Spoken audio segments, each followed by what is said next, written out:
Welcome back to the deep dive. It is Wednesday, February 4th, 2026. Today, we are looking at a topic that, on the surface, is about sheet metal and batteries, but underneath, it Yeah. feels a lot more like a high-stakes rescue mission. It really does. It feels like a pivot point for an entire brand. We are talking about the 2027 Volvo EX60. Now, usually when a car company releases a midsize SUV, it's just, business as usual.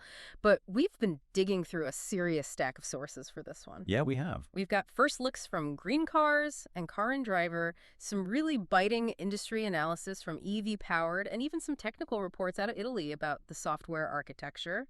And the picture that emerges isn't just a new car launch. It feels like Volvo is holding its breath. They absolutely are because, let's be honest, the last couple of years for Volvo haven't been the smooth, predictable Scandinavian sailing we're used to. They've hit some rocks. Rocky is putting it politely. I mean, we've seen delays, software bugs, some very confused customers. So the mission for today's deep dive is pretty clear. We need to figure out if this car, the EX60, can actually fix the damage. Is it the Goldilocks EV that finally gets everything right? That is the multi-billion-dollar question. Okay, so let's start with where this thing even fits in the world. If you know Volvo, you know the 60 series. The XC60 has been their bread and butter for, what, a decade? Oh, at least. It's the best seller. It's the car you see in every school drop-off line and every suburban driveway. And for a long time, the electric lineup had this massive gaping hole right where that car should be. Right, because you had the EX30, which we've talked about. It's tiny, it's fun, but it is small. And then you had the EX90, which is this massive three-row land yacht that costs a fortune. Exactly.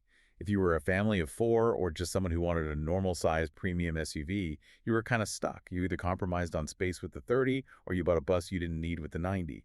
The EX60s, it's finally filling that void. So it's the electric XC60, basically. It's a spiritual successor, yeah, but built on a completely new electric platform. And looking at the visuals from that Green Cars report, it's interesting. It doesn't look like they just took the big one and, shrank it. It has a very specific vibe. Green Cars use the word rakish. It's handsome, isn't it? Yeah. It has that Scandinavian minimalism, but they've played with the proportions. And this is where the design gets really clever. Several sources mentioned it has a longer, almost wagon-like profile. I saw that. Yes, Wagon-like. For Volvo fans, that's basically a dog whistle. We all miss the V-Series wagons. We do. And the designers know that. By stretching the profile, they're playing to that nostalgia. But it's not just about looks. That shape is doing some heavy lifting for the engineering team. You mean the aerodynamics? Precisely. Physics doesn't care about nostalgia. It cares about air resistance. The drag coefficient on the EX60 is 0.26. Okay, I see that number, 0.26, and I nod my head like I know what it means. But put that in context for us. Is that good for a brick-shaped SUV? It's exceptional. A typical blocky SUV is usually up over 0.30, maybe 0.35. A Bullet is obviously much lower. But 0.26 puts this SUV in the territory of sleek sedans.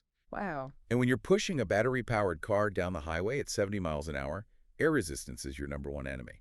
That slippery shape is a huge reason why the range numbers, which we'll get to, are so high. And it's physically larger than the gas car it's replacing, right? It is about 3.7 inches longer than the gas-powered XC60. So you get the sleek wagon-like look, but you actually gain utility. Speaking of utility, or maybe just the appearance of utility, I saw a note about a cross-country version. Yes, of course, because it wouldn't be a Volvo launch without a version that looks like it's ready to conquer the tundra. Right. The sources indicate a cross-country trim is coming, likely for the 2028 model year. Let me guess. Plastic cladding? Plastic cladding, cosmetic skid plates, and about 0.8 inches of extra ground clearance. So enough to handle a gravel driveway in Connecticut. Exactly. It's mostly aesthetic, but it sells the adventure fantasy that Volvo buyers just love. Fair enough. Okay, let's open the door and get inside the cabin. Because this is where I feel like the battle for the soul of the modern car is happening. We've seen this trend lately of delete every button until the dashboard looks like an empty desk. And Volvo went hard on that with the EX30. Almost too hard, you could argue. So did they learn their lesson? What's the verdict on the EX60 interior? It feels like a correction. A mix of innovation and admitting that maybe they went a little too far before. The first thing you'll notice is the screen. Yeah. For years, Volvo was the vertical screen company. Right, the portrait mode, like an iPad stuck to the dash. That's gone. The EX60 switches to a 15-inch landscape OLED touchscreen. It's horizontal now, more like a movie theater screen. Which seems to be where the whole industry is going. But please tell me, Tell me they kept some way to control the volume without diving into a touchscreen menu. You're going to be very happy. They get to physical control. Yes, the knob survives. Well, it's that signature vertical roller dial they do, but yes. In a world where tactile controls are, as one report put it, at a premium, having a physical way to turn down the music instantly is just a major victory for usability. It really is. It's a safety thing, too. You don't want to be taking your eyes off the road to find a little slider on a screen. Speaking of music, though, the sound system specs I saw were kind of wild. Is it true they're putting speakers in the headrests? Only if you pay for the big upgrade. The standard system is a 21-speaker Bose setup, which is, frankly, already overkill for most people. 21 speakers is overkill. But the high-end option is a 28-speaker Bowers & Wilkins system with Dolby Atmos and, yes, speakers in the headrests. That sounds intense. It's basically a rolling concert hall. And because it's a dedicated EV on a flat platform, there's no transmission tunnel. So the acoustics are apparently fantastic. Okay, so what about hauling stuff? If I'm not listening to a symphony, can I fit the groceries and the dog? You can. Because of that extra length we mentioned, the cargo space is very competitive. You've got a frunk about 3 cubic feet, which is perfect for stashing charging cables so they don't get buried. That's always useful. And in the back, it's around 20.4 cubic feet with the seats up, but it opens up to over 60 cubic feet when you fold them down. So it's a proper family hauler. Okay, so it looks the part, it has the space, but I want to get under the skin. Because you mentioned this is a new platform. This isn't just a reskin of the old car, is it? Not at all. This is the debut of the SPA3 platform. And this is where things get a little nerdy, but really important for the future of the company. It uses a Gigacast core. Okay, gigacasting. I feel like I hear that word every time Tesla is in the news. But for the average listener, what does that actually mean? Think about how a traditional car chassis is built. It's like a complex Lego set. You have hundreds of stamped metal parts, little brackets, panels, beams, that are all welded, glued, or bolted together to make the frame. Okay, labor intensive. Very. Gigacasting is like taking a giant tub of molten aluminum and injecting it into a massive mold under huge pressure. You cast the entire rear section of the car as one single piece. So instead of 100 parts, it's one part. Exactly. It's lighter, it's stiffer, and it's much, much faster to build. And in the EV game, lighter means better range. But wait, I've heard the criticism of this. If I get rear-ended in a Gigacast car, isn't it basically unrepairable? If you crack that one big piece, is the car just trash? That is the big fear with this tech. But Volvo CTO Anders Bell actually addressed this in one of the reports. He claims that because they've designed the battery pack to be integrated differently, tucking electronics under the rear seat rather than burying them deep inside the tunnel, it's actually more repairable in some aspects. They're claiming less parts, less weight, but without the whole disposable car downside. That's a bold claim. We'll have to see what the insurance adjusters say about that in a few years. True, but that weight saving is crucial because they have packed some serious hardware into this thing. Let's talk about the power. Because I was reading the car and driver report, and the numbers, I had to double check. I wasn't looking at a Ferrari spec sheet. They are startling numbers for a Volvo. They're breaking it down into 3 flavors, if you will. Break down the menu for us. So the entry level is called the P6, single motor, rear-wheel drive. Classic setup. But it has 369 horsepower. 369 horsepower. 369 for the base model. I remember when a V8 sports car didn't have that much power. I know. We've become desensitized to EV power figures. But 369 horsepower for a daily driver is plenty. Then you step up to the P10, that adds a front motor for all-wheel drive and bumps you to 503 horsepower. Okay, that's already getting into excessive territory. And then there is the P12, the performance model. This is the one that really caught my eye. Dual motor, 670 horsepower, and 583 pound-feet of torque. 670 horsepower. A mid-size Volvo SUV, that is bonkers. Why? Why does a Volvo need that? It doesn't. Nobody needs that. But in the premium EV market, horsepower is a currency. It's how you justify the price tag against a Porsche Macan EV or a Tesla Model Y Performance. But honestly, the horsepower isn't the number that impressed me the most. It's the range, right? It's the range. The P12, despite being a rocket ship, carries a massive 112 kilowatt-hour battery. The U.S. estimates are coming in at 400 miles. 400 miles, that feels like a psychological barrier. Once you hit 400, range anxiety kind of just disappears. It really does. And keep in mind, the European reports mention WLTP figures of 503 miles. Okay, we should probably clarify that for listeners so they don't get confused. Why is there a 100-mile difference between the European number and the U.S. number? Good catch. The European test cycle, called WLTP, is generally done at slower average speeds and with less aggressive acceleration. It's a bit optimistic. The U.S. EPA test is much harder, more highway driving, more AC usage. It's closer to reality. Got it. But even if we stick to the conservative U.S. number of 400 miles, that is huge. It beats the Mercedes GLC. Easily. It edges out the BMW iX3. It puts Volvo right at the top of the food chain. And crucially, it has the NACS port, the Tesla plug native, on the car. So you have the range and you have access to the supercharger network. Plus the charging speed? 10 to 80% in just 18 minutes. So on paper, it's fast, it's beautiful, it goes forever, it charges instantly. It sounds like a slam dunk. On paper, yes. But, we have to talk about the elephant in the room. Or maybe the ghost in the machine. Because you can have the best Gigacast frame and 670 horsepower, but if the screen goes black, the car is a brick. And this is where the story gets really interesting and a little bit painful for Volvo. We need to talk about the software-defined struggle. That Italian report really dug into this. The launches of the EX30 and the EX90 were, well, let's be charitable and say messy. And messy is an understatement. The EX90 was delayed for a full year because they just couldn't get the software right. The EX30 launched, and then reports started flooding and screens going black, emergency braking systems activating for no reason, key fobs not being recognized. I read about the key fob thing. Imagine walking up to your brand new $80,000 SUV with your groceries, and it just ghosts you. It doesn't know who you are. It's a nightmare. It kills brand trust instantly. But to understand why this happened, you have to understand the massive shift Volvo tried to make.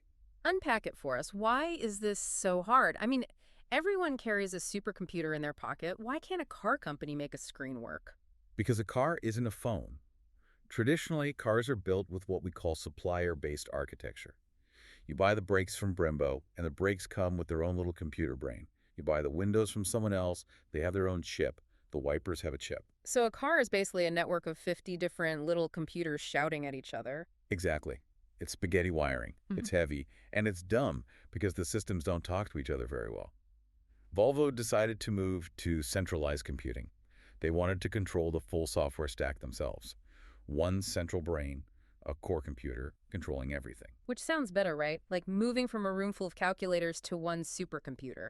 In theory, it's the holy grail. It means simpler wiring, less weight, and the ability to update the whole car over the air. It allows sensors to multitask, so the parking camera can also be the safety camera. But doing it, writing that code from scratch to synchronize everything perfectly, it is incredibly difficult. It's deeper than just building a car. It's building an operating system. And Volvo just stumbled. So they bit off more than they could chew. They choked on it. And that EV-powered article was really sharp on the corporate drama behind this. They talked about the leadership shakeup. Right, the CEO swap. Yeah. Jim Rowan versus Håkan Samuelsson. Jim Rowan came from Dyson. He was a tech guy. The narrative under him was, Volvo is now a tech company that builds cars. Move fast and break things. Well, they move fast and they broke the cars. So he was pushed out. Effectively. And who comes back? Håkan Samuelsson, the veteran.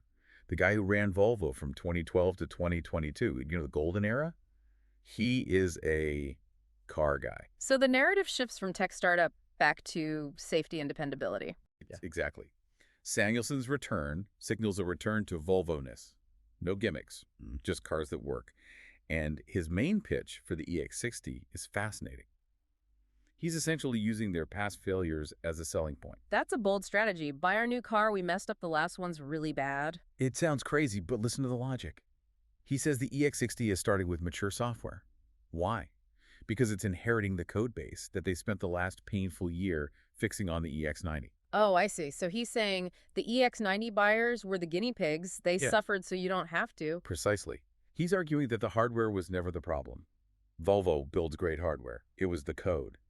And because they've already gone through this hell, they are now ahead of competitors like BMW or Honda who haven't made that switch to centralized computing yet. So when BMW tries to do this in 2 years, they might have their own year of bugs while Volvo is finally cruising. That's the bet.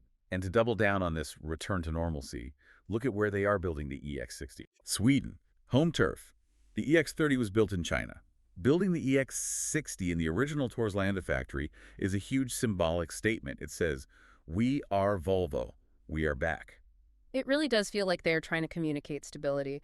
We know we scared you, but look, it's built in Sweden, it has a volume knob, and the software is fixed. It's a compelling pitch. So if I'm a listener and I'm thinking, okay, you got me, 400 miles range, 670 horsepower, mature software, I'm interested. When can I actually get one? If you're in Europe, you're in luck. Orders are opening basically now. In the US, order books open this spring. And the damage to the wallet? Pricing hasn't been officially finalized down to the dollar, but the expectation is around $60,000 for a well-equipped P10 model. That puts it squarely against the BMW iX3. It does. But remember, the Volvo has that massive range advantage, and they're throwing in a strong warranty, 8 years or 100,000 miles on the battery. So bringing it all together, we started this deep dive asking if the EX60 can fix Volvo's reputation. What do you think? I think it has all the ingredients. It's the return to normalcy that the EV-powered article talked about. Yeah. It combines the next-gen stats, the range and power, with the classic utility and design that people actually want. It's not trying to be a spaceship. It's trying to be a really, really good Volvo. It feels like the adult in the room. It does. Yeah. But there's a lingering thought here that I can't quite shake. What's that? Volvo has essentially admitted that the early adopters of the EX90 and EX30 were beta testers. They paid premium prices to find the bugs so the EX60 could be mature. That's a tough pill to swallow if you own an EX90. It raises a big question about trust. Samuelson is right that centralized computing is the future, and they might be ahead of the curve now. But is trust harder to repair than code? Can you just tell the market, oops, we fixed it, and expect everyone to come back? That is the gamble. They're betting that a 400-mile range and a beautiful wagon-like SUV is enough to make us forgive and forget. And, honestly, Yeah. looking at this car, it might be. It just might be. Well, that brings us to the end of our deep dive into the Volvo EX60, a story of overambition, failure, and what looks like a very promising redemption. It's going to be a fascinating year for the EV market. Absolutely. And before we sign off, we just want to give a specific, warm thank you to you, our listener. Yes, thank you. We know you have endless choices for information, podcasts, articles, videos, and we truly appreciate you spending your time with us today. We really do. Your curiosity drives this show, and we are grateful you chose to spend these minutes with us. Keep curious, keep learning, and we'll catch you on the next deep dive.